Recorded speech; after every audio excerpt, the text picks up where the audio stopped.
على سيد الأنبياء والمرسلين أبي القاسم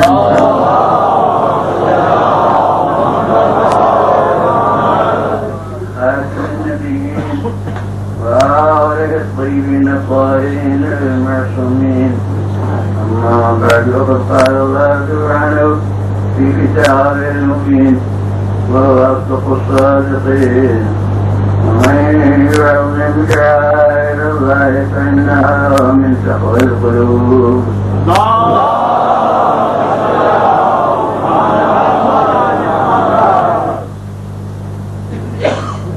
جو شخص اللہ کے شعائر کی تعظیم کرے تو یہ دلوں کے تقوی کا لازمی جز ہے.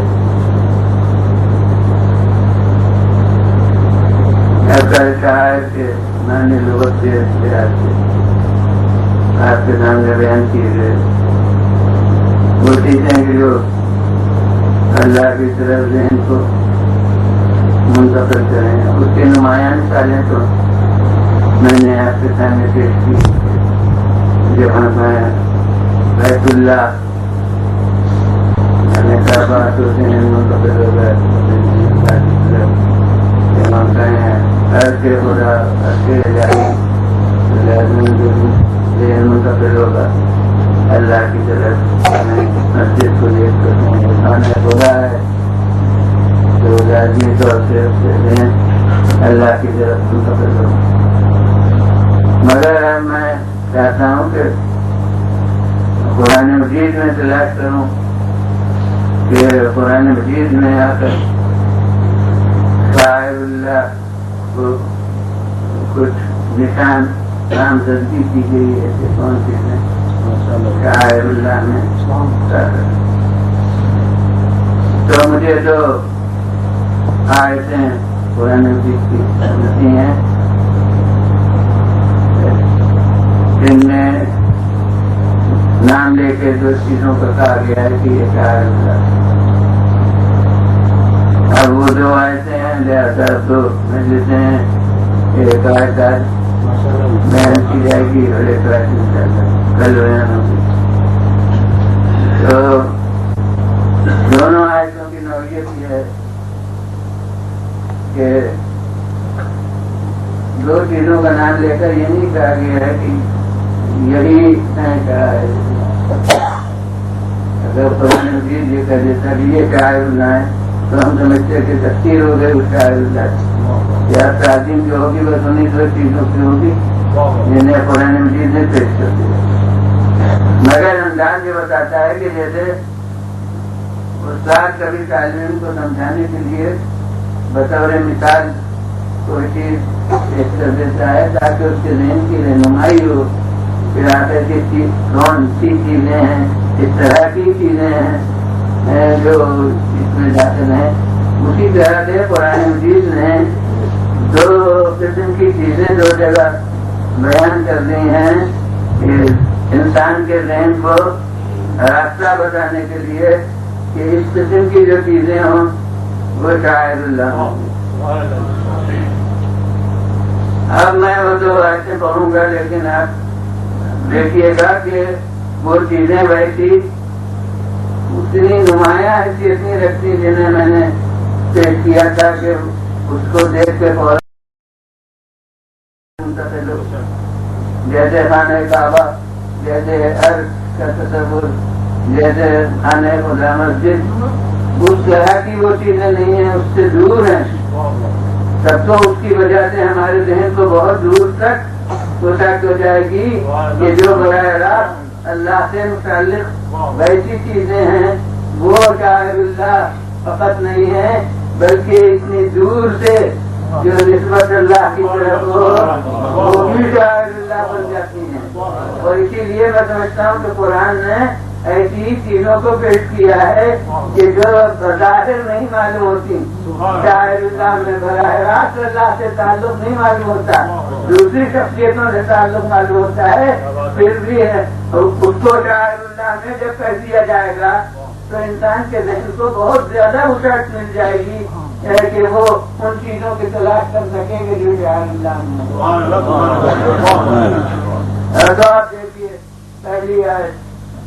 ان الصفا والمروة من شعائر اللہ.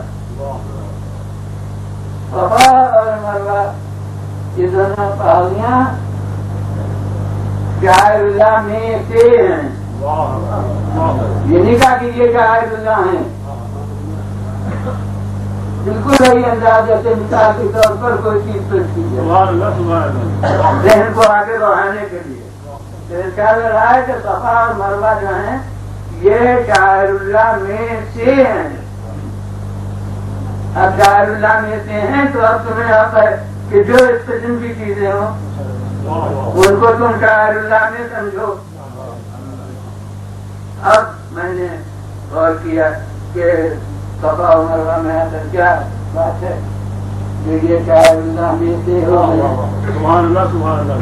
تو جب دیکھا تو اگر جا کے صحیح سے مشغل نہ ہوا ہوتا اور نہ دیا ہوتا بلکہ جانے سے پہلے ہی تو تصور یہ تھا صفا و مروہ سنتے رہے کہ دو پہاڑ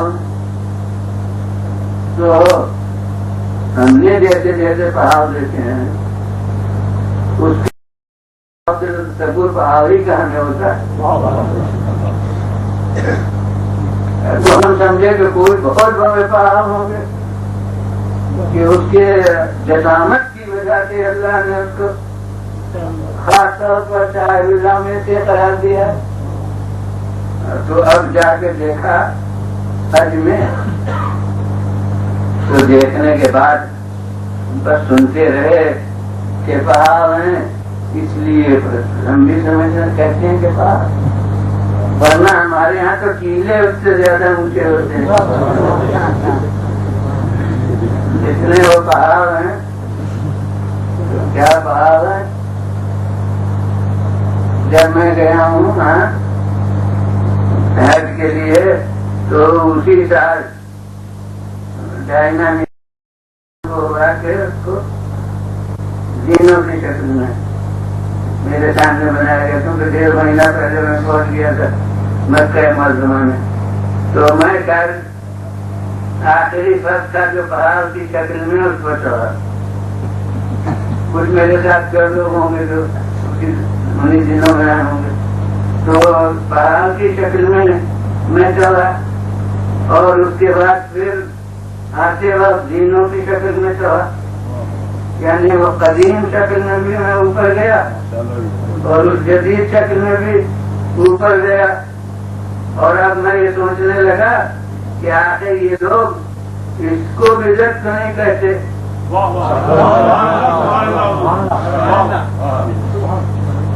یعنی وہ اصل پہاڑ ہی ختم کر دیا گیا تو پھر بدعت نہ ہوگا.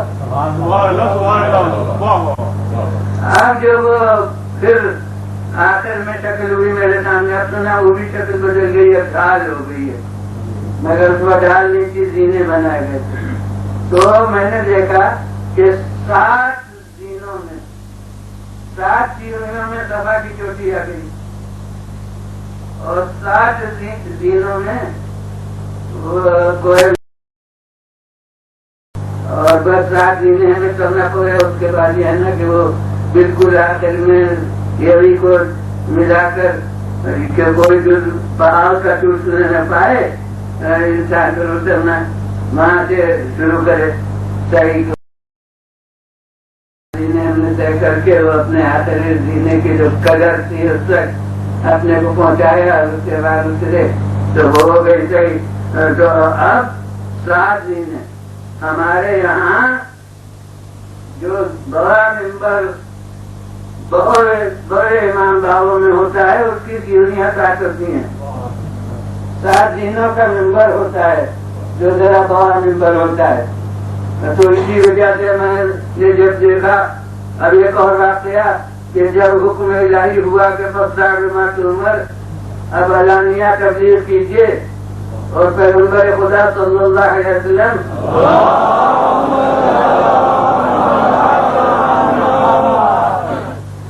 صفا پر تشریف لے گئے. یہ کتابوں میں دیکھتے تھے تو جب تک دیکھا نہیں تھا پہلے تو وہی پہاڑ کا تصور کیا تو اب پہاڑ پر چلے گئے تو آدمی کہاں آواز سنیں گے.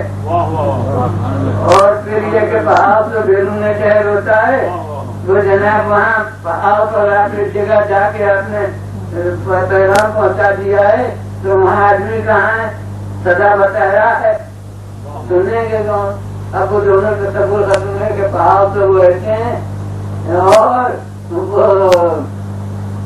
بس یہ کعبہ ہے وہ دانی طرف صفا ہے اور وہ بائیں طرف مروا ہے، لہٰذا وہ کہیں شہر سے باہر جانے کا تصور نہیں ہے۔ تو اب میں نے غور کیا کہ یہ کوئی صفا پر جانا نہیں تھا، یہ تبلیغ اکبر کے لیے ایک ممبر کی تلاش تھی۔ جہاں کوئی صفا موجود تھا اس تبلیغ کے لیے اسے ممبر بنا لیا، جہاں کوئی صفا نہ تھا وہاں پالا ہے پتر کا ممبر بنا دیجیے۔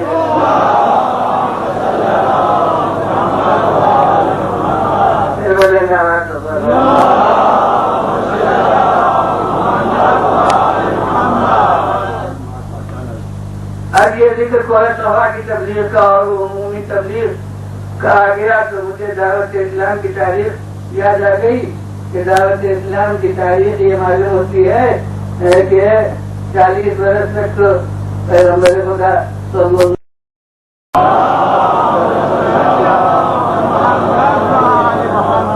دعوی رسالت پر معمولی نہیں تھے۔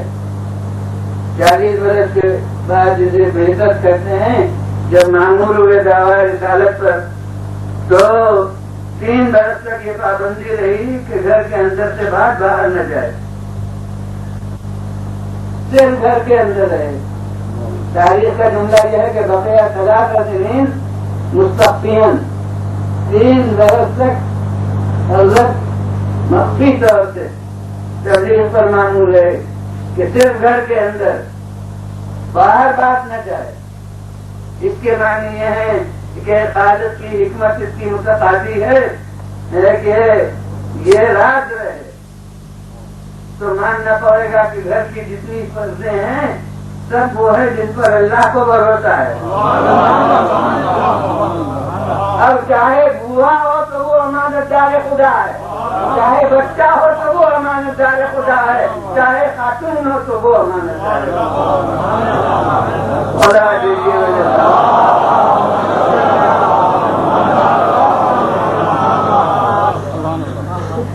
3 برس کے بعد وہ آئے پچھلی منزل حقیقت اقربین۔ اب آپ اپنے قریبی جو رشتے دار ہیں ان تک پیغام پہنچائیے۔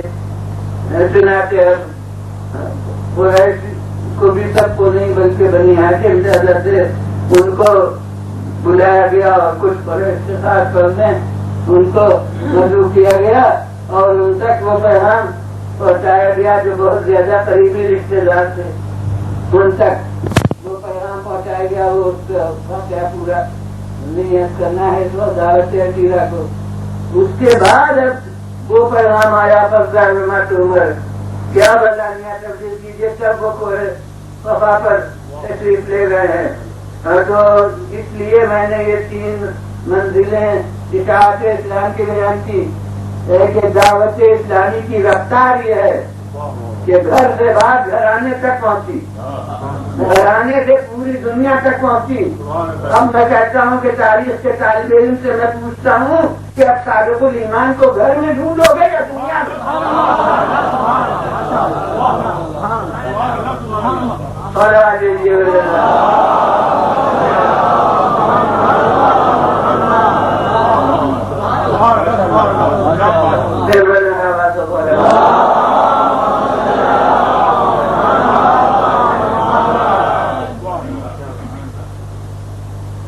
تو غرض یہ کہ وہ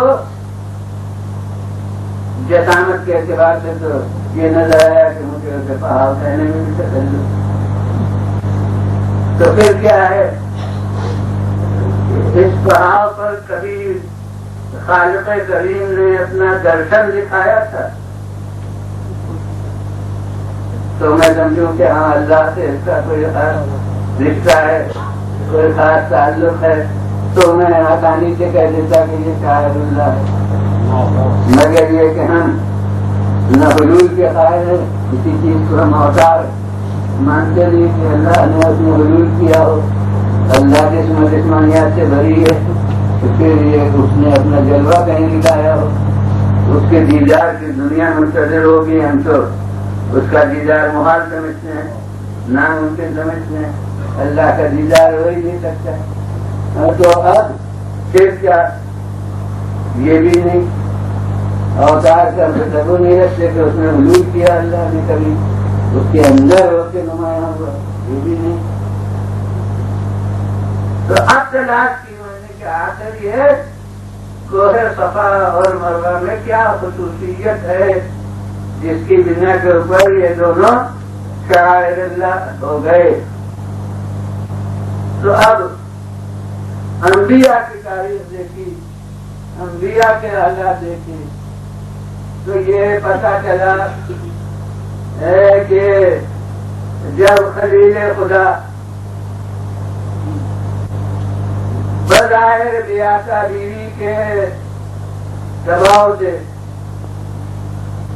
بیاسا بیوی یعنی جناب سارا، ان کے دباؤ سے دوسری بیوی یعنی جناب حاضرہ کو ان کے دودھ پیتے بچے کے ساتھ گھر سے نکالتے لے گئے باہر ملک سے، شام میں تھے اس وقت، تو قیام شام میں تھا، وہ کنعان جس کو کہتے ہیں وہ تو وہی ہے جو اب بیت المقدس وغیرہ فلسطین کا علاقہ وہی ہے کنعان۔ تو وہاں سے اندر تو وہاں سے لے گئے۔ اب میں نے کہا کہ بظاہر بیاسا بیوی کے کہنے سے، ان کے دباؤ سے، مگر میں جب حقیقت کو غور کرتا ہوں تو پتہ چلتا ہے کہ وہ بیوی کا اصرار بہانہ بن گیا خدا کے کسی مقصد کی تکمیل کا، ورنہ خلیل اللہ صرف عورت کے کہنے سے وہ تو ان کا کہنا بہانہ بن گیا مقصد الہی کا پورا کرنے سے، اور اس کا ثبوت ایک جملے سے ملے گا جو خلیل کی زبان سے نکلا اور ابھی میں پیش کروں گا، ہے کہ اب لے گئے اور شام سے نکلے اور کہیں بیچ میں رکتے ہی نہیں، اور یہاں تک کہ بے آب و گیا جہاں نہ پانی موجود وہاں پہنچ کر بیوی کو مرکب سے اتار دیا اور بچے کو ان کے پاس چھوڑ دیا۔ چلتے وقت بیوی نے یہ پوچھا کہ کس پر چھوڑے جا رہے ہیں، تو جواب نے کہا کہ جس کے حکم سے پہنچایا ہے۔ اب تو پتا چل گیا کہ بیاسا بیوی کا اقرار فقط نہیں تھا،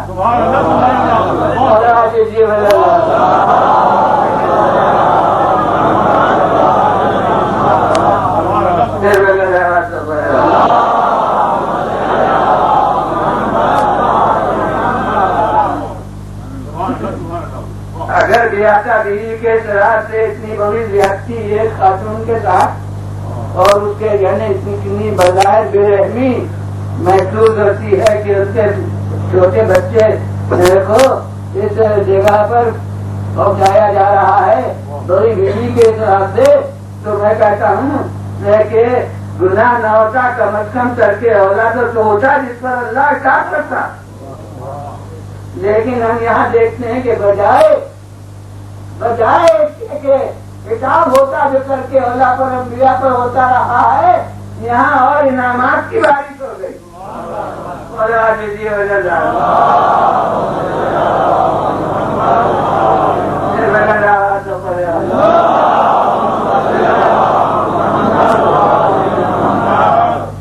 تو یا تو یہ ماننا پڑے گا کہ وہ بیوی ہی جناب سارا کچھ اتنی بلند درجے کی ہیں کہ انہوں نے اقرار وہی کیا جو منظور قدرت ہے،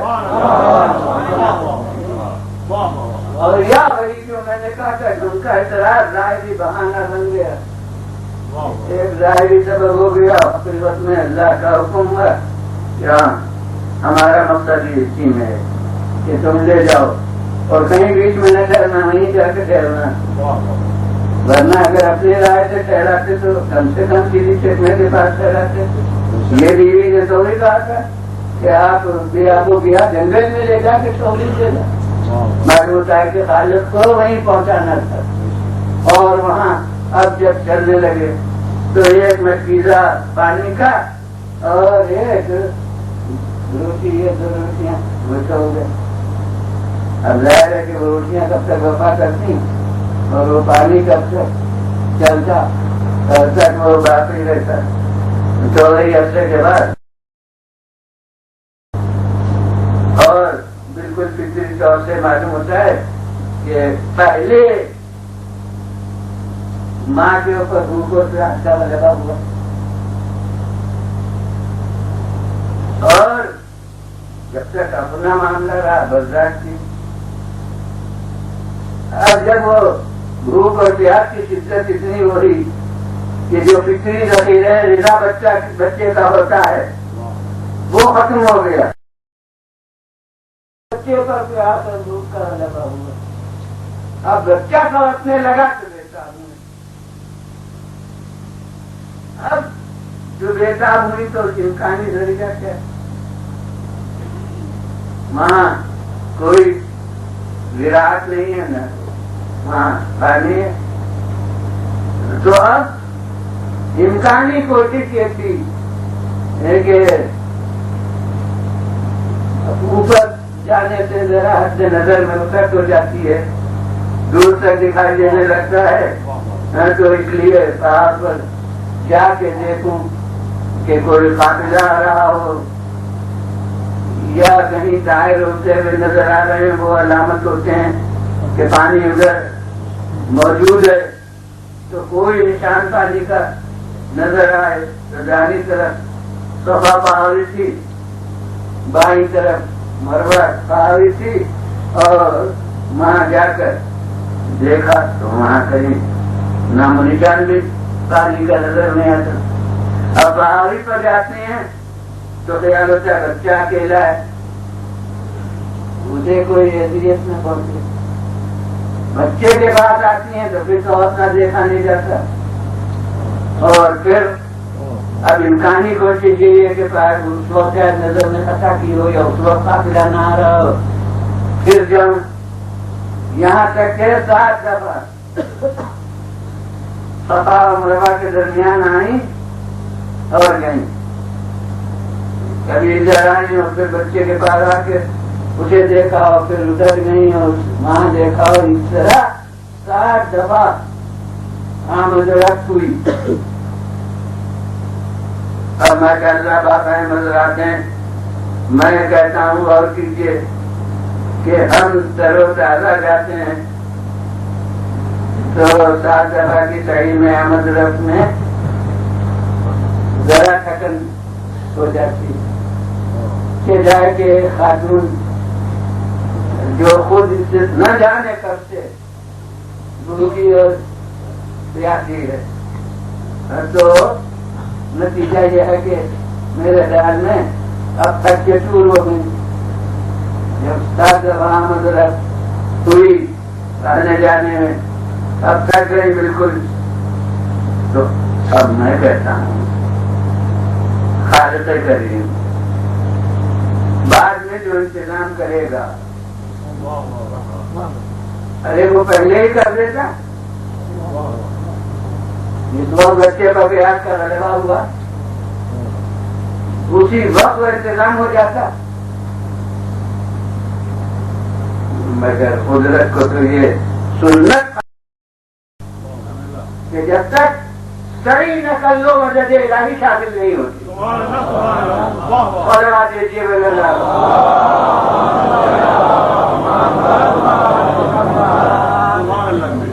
گھر بیٹھے دعائیں کرو کہ اللہ رزق کے دروازے کھول دے، اللہ رزق کے دروازے کھول دے تو نہیں کھولیں گے، جو ممکن کوشش ہے وہ کرو، پھر خدا سے دعا مانگو۔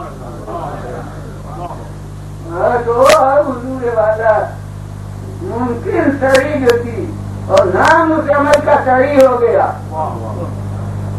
اور وہ سڑی جزو حج بن گئی اسی نام سے حج کا جز ہے.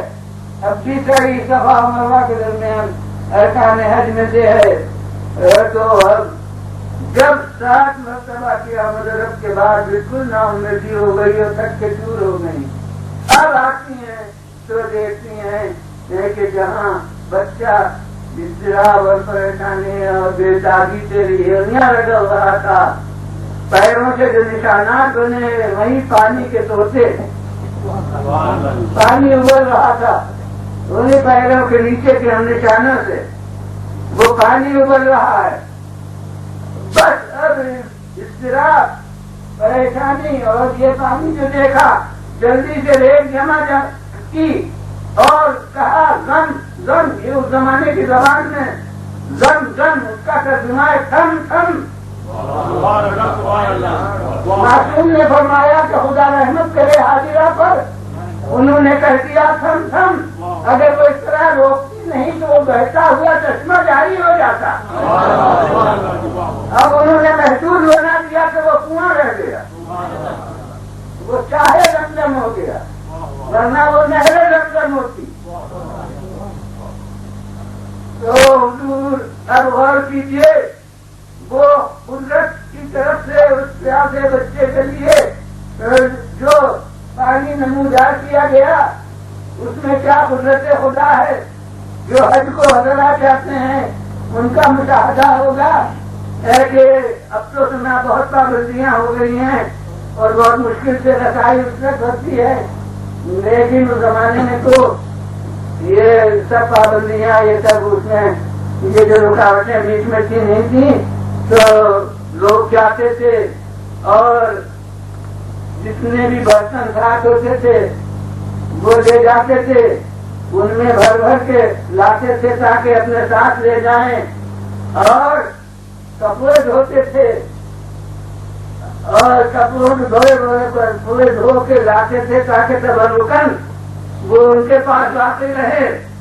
لیکن کبھی سننے میں نہیں آیا کہ چاہے زمزم میں پانی ختم ہو گیا اور اب وہ پانی دینے میں بخل کرنے لگا. جو ایک بیوی کے لیے ایک بچے کی پیاس بجھانے کے لیے اللہ کی طرف سے چشمہ عطا جاری ہوا اس کا خزانہ کبھی ختم نہیں ہوتا تو اللہ کی عطا کا خزانہ کہاں ختم ہوتا. دوہرا دیجیے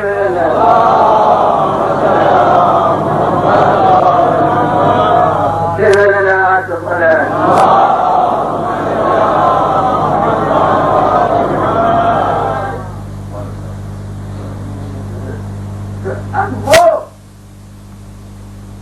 آمد رکھ جو کی تھی 7 دفعہ وہ 7 دفعہ کی گئی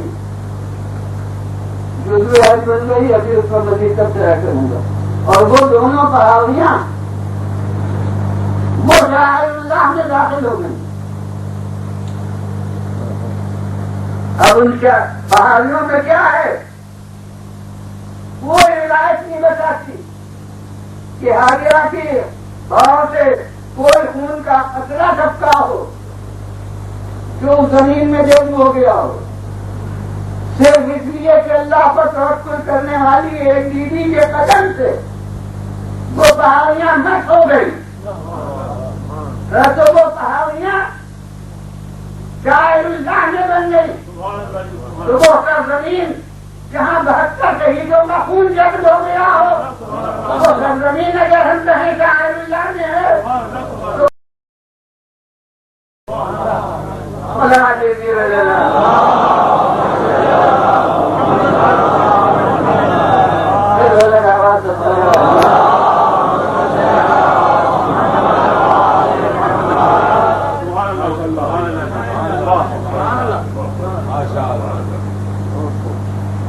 اور اب وہ حج کے دوران ہر آدمی کو وہ 7 مرتبہ اسی تعداد میں صفا و مروہ کے درمیان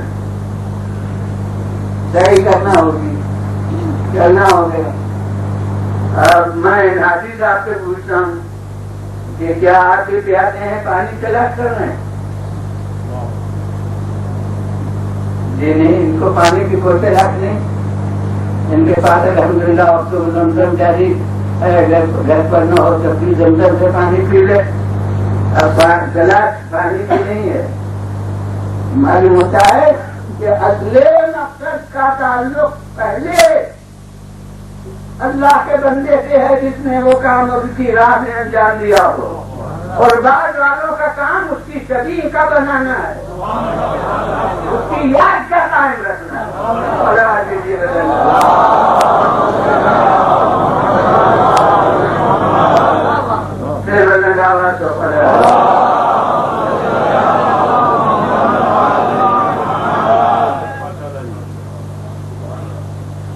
اب شبیہوں کو دنیا میں عزت کہتی ہے، میں کہتا ہوں یہ حاجی صاحب ہر ایک شبیہ بنے ہیں، بغیر شبیہ بنے میں پورے نہیں ہوتا، ورنہ یہ خود کیا کر رہے ہیں، تلاش کر رہے ہیں پانی کی، یہ صرف شبیہ بنے ہیں جناب حاجی رہتی،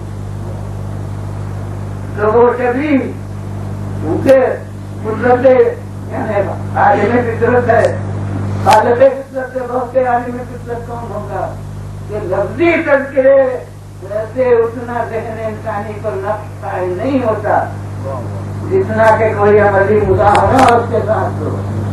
اگر فقط اس صحیح کا تذکرہ سنتے رہیں تو اتنا ذہن پر اس عمل کا اثر قائم نہیں ہوگا جتنا کہ ہر حج کے موقع پر فریضہ ادا کرتے ہوئے اسی نام سے اس عمل کو دہرائیں، تو وہ فریضہ ادا ہوتا ہے۔ اسی طرح سے ارکان حج جو ہیں سب یادگاریں ہیں، یہ صحیح ہے، یہ جناب حاجرہ کی شبیہ ہے، اور یہ جو 10 ذی الحجہ کو مینا میں جا کے قربانیاں ہوتی ہیں یہ کیا ہیں؟ یہ جناب اسماعیل کی قربانی کی شبیہ ہے، اور اگر شبیہ بنانا نہ ہوتا صرف یاد تازہ کرنا ہوتا تو حکم ہوتا کہ 10 ذی الحجہ کو جمع ہوا کرو، اور وہ آیات جو قربانی ہے اسماعیل سے متعلق ہیں ان آیات کی تلاوت کر لیا کرو، زیادہ سے زیادہ اس کے معنی بتا لیا کرو، اور بس کافی تھا۔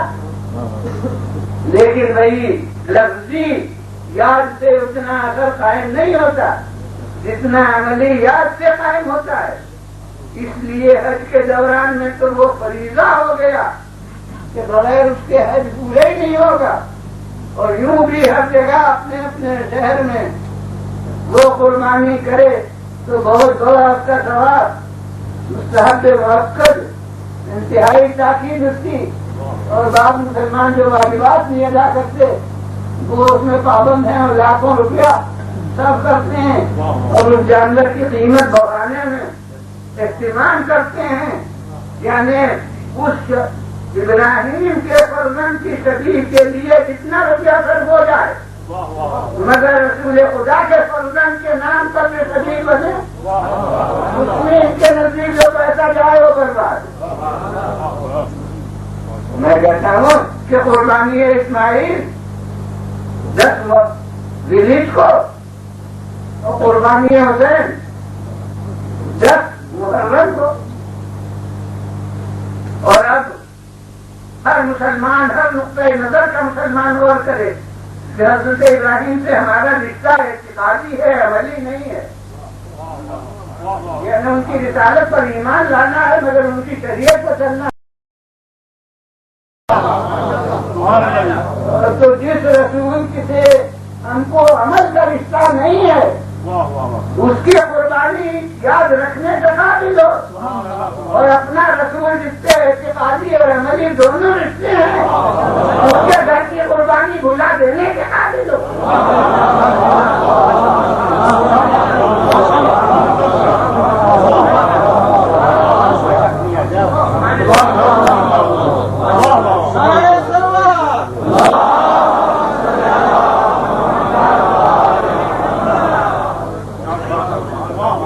اور یہاں ایک سوال کا جواب اس گریے اور اس عطا کے اوپر تو بہت طرح طرح کے منصب قبر سبے کے سوالات کیے جاتے ہیں. تو یہ کہا جاتا ہے کہ اتنے بڑے مرتبے پر فائز ہوئے، زندہ جاوید ہوئے، تو ان کے اوپر تو خوشی کرنا چاہیے. یہ غم کائے کو ہوتا ہے اس کا ہمیں کہ اتنے بڑے مسئلے پر فائز ہوئے تھے، کیا حاصل کر رہے تھے؟ حاصل کیا بعض بہت الفاظ ایسے انداز میں پیش کیے جاتے ہیں کہ دوسرا آدمی واقعی جیسے غور کرنے لگتا ہے کہ یہاں سچ ہے. لیکن میں کہتا ہوں کہ دیکھیے اصول کا تقاضا ایک ہوتا ہے، منطق کا نتیجہ ایک ہی ہوتا ہے. قربانی اسماعیل میں کیا ہوا تھا؟ قربانی مصری ہو گئی. قربانی حسین میں کیا ہوا؟ قربانی ہو گئی. اگر قربانی اسماعیل کی یاد بطور غم ہوتی تو میں کہتا کہ قربانی حسین کی یادگار بطور خوشی ہو.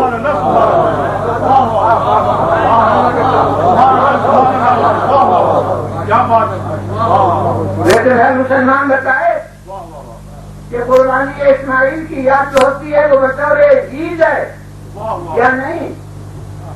عید ہے تو اس کے معنی ہے کہ خوشی کی جاتی ہے. جیسے عید میں نئے کپڑے پہنے جاتے ہیں ویسے ہی بقرعید میں نئے کپڑے پہنے جاتے ہیں.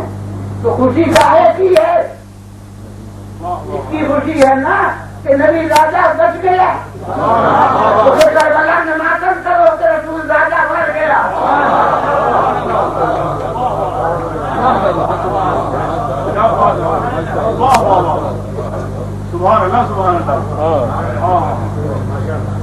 اور جو عرض کر رہا تھا میں وہ عرض کروں کہ ماں قربانی ہے اسماعیل نے اب صرف وہ آیتیں پڑھی جاتی، وہ واقعہ بیان ہو جاتا، یادگار کے لیے کافی تھا. لیکن یہ اتنے ہر جگہ قربانیاں ہوں تو یہ کبھی نہیں ہے تو کیا ہے؟ قربانی کی یاد ہے لہٰذا کی جاتی ہے. مگر اب ایک پہلو پر میں آپ کو توجہ دلاؤں گا اور آج نہ بڑی رضا سے پچھلی دیر میں شروع ہوئی ہے، اس لیے آپ سے معذرت کے ساتھ پھر میں زیادہ طولانی بیان نہیں کر رہا ہوں کہ حضور ذرا غور کیجیے کہ یہ شبیہ کس کی ہے.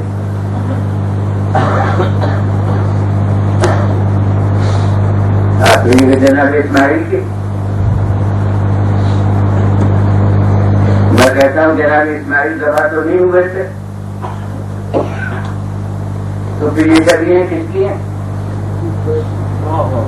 جناب اسماعیل کا. تو اب جو میں کہہ رہا ہوں تو اور کیجیے کہ چاہیے ہے نہیں، یہ جناب اسماعیل کی شبیہ نہیں ہے، یہ اس گوسفند کی شبیہ ہیں جو جناب اسماعیل کے پیچھے میں آیا تھا.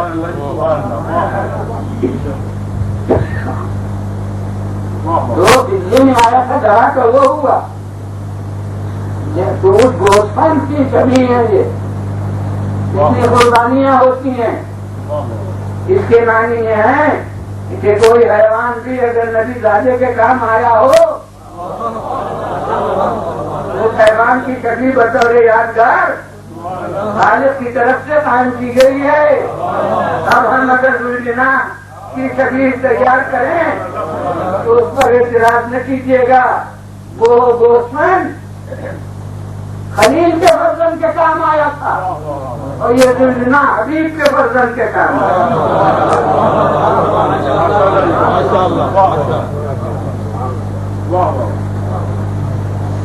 وہ قربانی اسماعیل تھی، یہ قربانی حسین اسے تمام دنیا یاد کرتی ہے، وہ اتحاد پر متفق ہے اور قربانی حسین میں تکلف ہے. وہ کہتا ہے کہ آخر ہے یہ کتنا وہ جو نبی تھے اسماعیل، میں کہتا ہوں کہ اسماعیل حسین جو کہتے ہو یہ کہو کہ وہ خلیل کے گھر کی قربانی تھی، یہ حبیب کے گھر کی قربانی ہے۔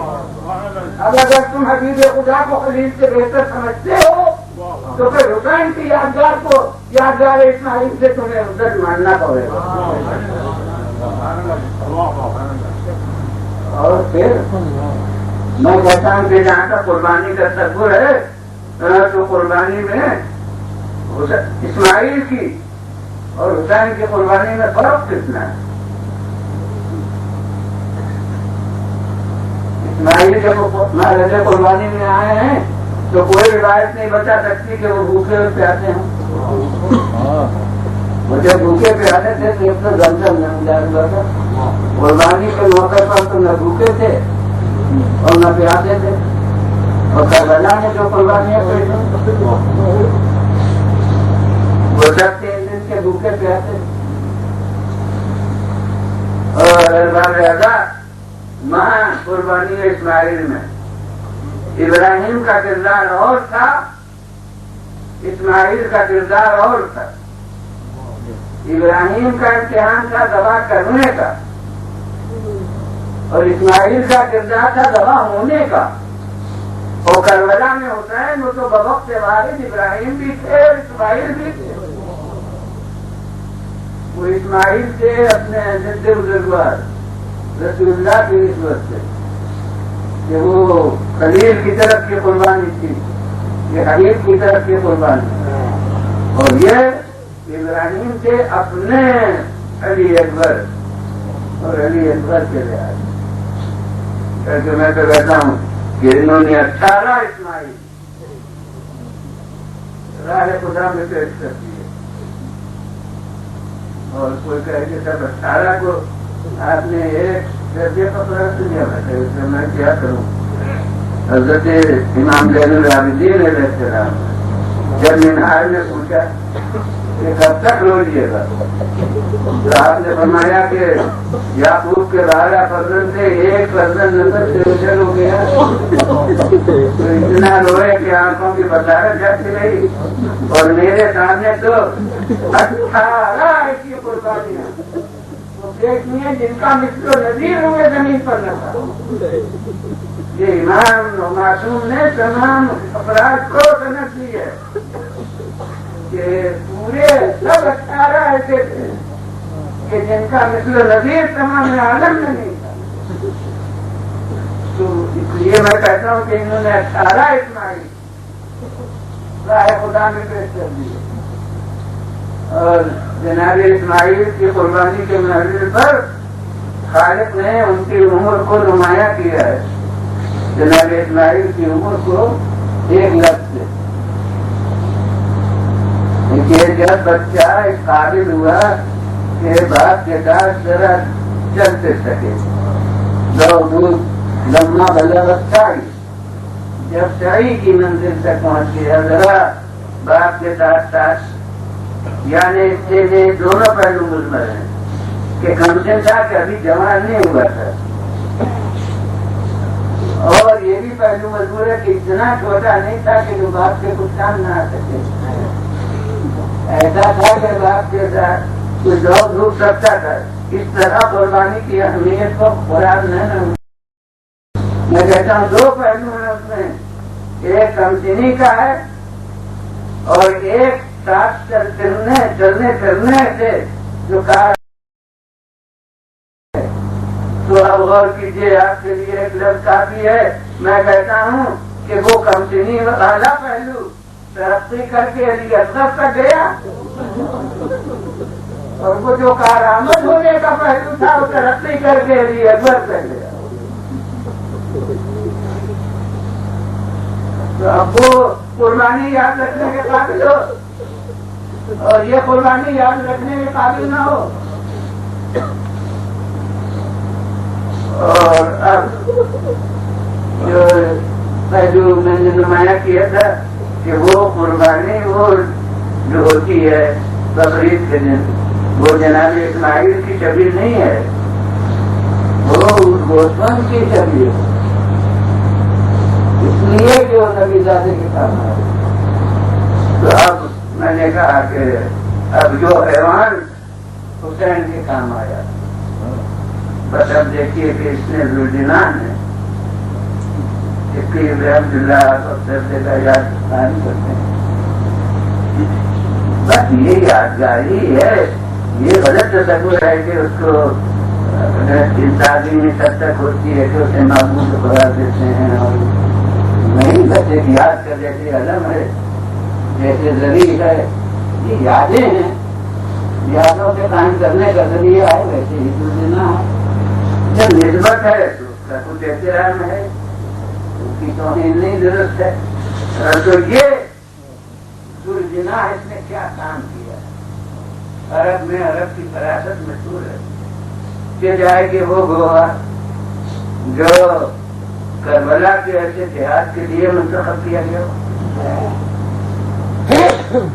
صبح سے لے کے ظہر تک جس نے پکارا مولا اس کی لاش میں گئے. تو یہ سفر سفر ہوتا تھا. یہ ذوالجناحی تھا جو ہر ایک کے علاقے پر مولا کو لے جاتا. اور کس عالم میں جو خط آیا تھا ابن سعد کا حر کے پاس ابن زیاد کا, اس میں یہ تھا کہ ایسی جگہ اتارنا جہاں نہ پانی ہو نہ گھاس ہو. یہ گائے کے لیے تھا. یہ اسی لیے تھا کہ پانی نہ ہو تاکہ سوار پیاتے رہیں اور گھاس نہ ہو تاکہ مرکب پیاتے رہیں. وہ عرب سے جانتے تھے کہ گھوڑا میدان جنگ میں برابر کا سپاہی کا کام کرتا ہے. دشمن کو دست پر لاتا بھی ہے, دشمن کی دست سے بچاتا بھی ہے. تو وہ تھا کہ سوار پیاتے رہیں اور مرکب بھی بھوکے رہیں پیاتے رہیں. تو نہ جانے کب سے یہ مرکب پیاتے تھے, کب سے یہ بھوکے تھے. اور اس عالم میں صبح سے لے کے زور تک حسین کا دار اس طرح دیا کہ جہاں مولا جس کی لاش پر گئے. اور اتنا ہی تھوڑی کہ جاتے تھے اس کے اس پر نہیں. 57 برس کی عمر میں مولا کی طاقت یہ تھی جب تک اصحاب رہے تب تک تو لا کے اٹھوائے. کسی کی لاش کو میدان میں رہنے نہیں دیا. اس وقت تک تو اٹھوائے.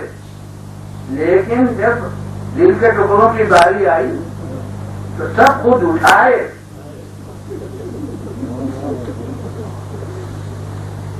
ماشاء اللہ ہو رہے ہیں. نظم کی ہے جناب محمد کی تمثیل, مگر روایات سے ثابت ہوتا ہے کہ نہ غالب سے جناب قاسم سے.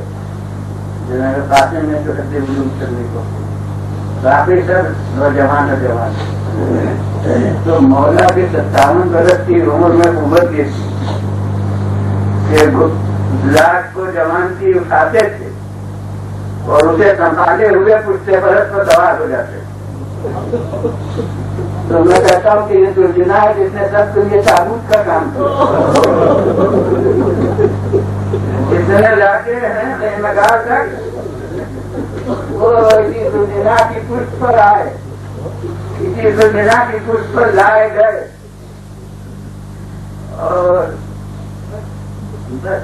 ظاہر کربلا میں امامت کی طاقتوں سے کوشش نہیں کیا جا رہا تھا, ورنہ زخمی تو وہاں تک بشری طاقتوں کے لحاظ سے ہمارے کا کر دیا جا رہا تھا. جبھی ہمارے سامنے نبی میں پیش کرنے کا حق ہے, ورنہ جو عمل ہو وہ ہمارے لیے نبی تھوڑی بن سکتا ہے. تو حضور والا یہ کہاں یہ طاقت تھی اور کہاں جب قاسم جو بچہ تھے ان کی لاش پر مولا پہنچے تو اٹھائی تو قاسم کی لاش, مگر عالم یہ کہ گھوڑے پر نہیں رہتے. اب چلے تو یہ پھول ایسا بچہ, مگر عالم یہ ہے کہ اب کمر سیدھی نہیں ہوتی اور پیر زمین پر کھینچے جاتے. قاسم کی لاش کو پہنچایا اور بس جہاں تک میری نظر ہے یہ آخری لاش ہے جو مولا نے اٹھا کے خیمے تک پہنچائی ہو. اب اس کے بعد عباس کا لاٹا ہے وہ تو اٹھ سکتا ہی نہیں تھا. اور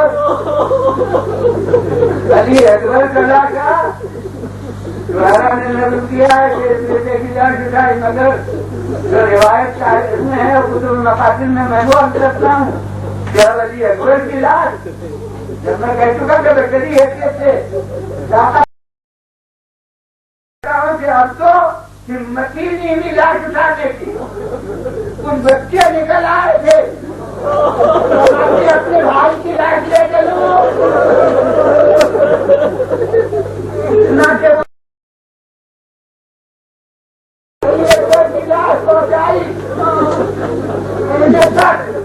ماشاء اللہ.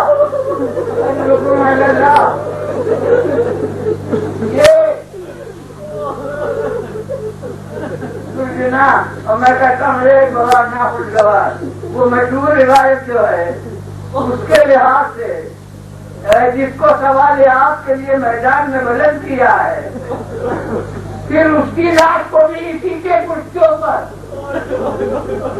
خیمے تک لائے ہیں. شاید یہ بڑا صبر آزما امتحان جنا کا ہوا ہو کہ وکیل کی لاش اس کے ساتھ خیمے کے قریب آئے تو گھوڑے سے اتر پڑے. اور اب وہ آگرہ کی جنہوں نے 7 دفعہ مدد کی اور اب یہ کربلا کا خلیل ہے. یہ کربلا میں غم کا اثر بہت نمودار ہے مگر مجھے تردد نہیں نظر آتا. ایک منزل ہے جہاں تردد نظر آ رہا ہے وہ عمل عاشور کا طریقہ ہے. 4 دفعہ پیچھے ہٹتے ہیں ہوتا ہے عدد کو بھی آگے زمین سے رات تعلق ہو گیا اور زبان پر ہوتا ہے انا للہ انا الیہ راجعون. تو علماء نے کہا ہے کہ یہ عمل بظاہر عمل حسین کی شبیہ ہے. جب علی اکبر کو لا رہے تھے تو لیلا سے تردد نہیں ہوا کہ کیا کہوں جانتی نہیں کہ کہاں جا رہے ہیں مگر ایمان کو تردد تھا کہ رباب سے کیا کہوں گا. چنانچہ اب جاتے ہیں خیمے کے اندر جائیں مگر پھر واپس چلے آتے ہیں جیسے ہمت نہیں ہوتی. 7 دفعہ آگے بڑھے اور 7 دفعہ پیچھے ہٹے اور مجھے اردو زبان میں یہی لفظیں ملتی ہیں کہ آخر میں دل کو اپنے مضبوط کر کے خیمے کے اندر گئے. کہا کچھ نہیں گیا ماں کے گود میں بچے کو دے دیا. اور جس چیز کو میں نے محسوس کر لیا رباب والا محسوس نہ کرتے انہوں نے بھی محسوس کیا جیسے مولا کو مجھ سے شرمندگی ہے. تو کیا کہنا یہ ہے فخر حاضرہ جو کربلا کے میدان میں خواتین ہیں انہوں نے ایک جملہ کہا ہے بچے کے مرثیے میں. وہ مرثیہ بھی ہے اور گویا مولا کی طرف سے عذر خواہی بھی ہے. بچے سے مخاطب ہو کر بیٹھتی ہیں کیا بولے وہ بچے کا تمہارا ایسا بھی تباہ کر دیا جاتا ہے. مطلب یہ کہ مولا کا زندہ نہ پوچھیے ارے کہیں دنیا میں یہ ہوا ہے تو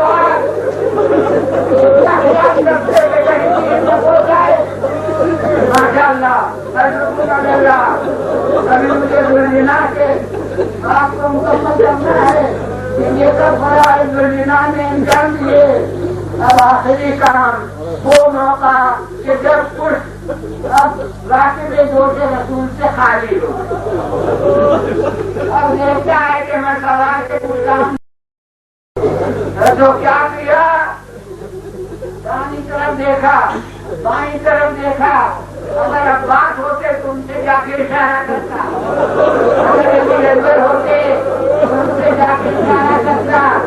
اگر وہ زمین ہے گرم ہو کر من میں آئی پورا کرتا. میں کہتا ہوں کہ آپ سنتے ہوں گے روایتوں میں ایک بیوی کے لیے حضرت رحمت کے لیے بات نہیں ہے. میں میرا ضمیر اسے گوارا نہیں کرتا. میں کہتا ہوں کہ مولا جہاں بٹھا رہے تھے وہاں سب بیویاں بیٹھی نہیں. تو اس کا ثبوت یہ ہے کہ کوئی بیوی خیمے کے باہر ہوتی تو زلجنا کو در خیمہ پر جانے کی ضرورت نہ ہوتی.